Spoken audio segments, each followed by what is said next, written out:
Okay, this is part 2 of 3 videos with my dear friend Fred Calhoun, who is has been a mentor to me and a greater than life in the scuba business. So part 2 of 3, from then to now. Jeff commented earlier, he said, you can talk about the changes that have taken place down here. And I'm sure he knows this. And if he doesn't, I'm going to reinforce it. And that is that no changes have taken place down here, except some people got older. And that's all. We expect it to be the way it is, the way it was when we get here each time, because it's the way that we remember it being simply the best place that we come to that isn't New England cold water where we like to dive. And so there has not been a great deal of change. Some people who make scuba gear feel obliged to keep inventing something new on an almost annual basis, and that's their fault. They shouldn't really be doing that, because the simplest equipment is the safest equipment. And when we started down here, the compressor would probably get to 1,800 pounds per square inch. It might get that high. And there was nothing wrong with that, because the tanks we were using were what we called 2,000-pound steel tanks. And we would look at the gauges as they were being filled. And if you got 1,800 pounds, that was good. 1,800 pounds on a reef that is well lit and doesn't require that you do a lot of swimming around. People scuba dive and they generally land in one place and stop. It's like walking in the woods and coming to a halt and looking around. It's like admiring the flowers that are here. When you dive on a beautiful reef, you don't have to go cruising over it at 50 miles an hour.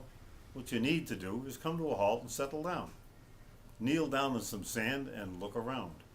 And under those conditions, 1,800 pounds would last you 45 minutes, and that was more than sufficient, and we were always pleased with that. I don't know of any other place that we go where you don't get rushed through a dive. It just seems natural to these people. When someone says, this dive master is going to lead the dive, and I'm always wondering, where they're going to lead it to? Where are they going to take us? You don't have to go anywhere. The boat will take you where you want to be, and it'll plunk you in the water, and when you're there, you have all of this visibility because the water is so clear that you can spend all day in one place looking around and have a grand time. There is no need to go cruising about unless you're the kind of person who wants to exercise underwater, and that's really not what I want to do, and it's really not what the majority of scubas do. We teach a lot of people in New England, and the water's cold up there. And if you're not wearing the right apparatus, you can get chilled pretty quickly. But swimming down here, you can do it in the all-together and be warm as toast while you're doing it. So nothing has changed.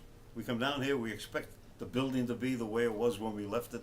We expect the cabins to be as nice as they were when we left them. We expect the cook to cook as well as they always do. Nothing changes. And that's why it's so inviting. You're invited to come back because you know when you get here, it'll be just as good as it was, which is the best that it could possibly be the day that you left. And that's my take on, has anything changed? No, Jeff got a little older and a little crustier, but other than that, he's fine.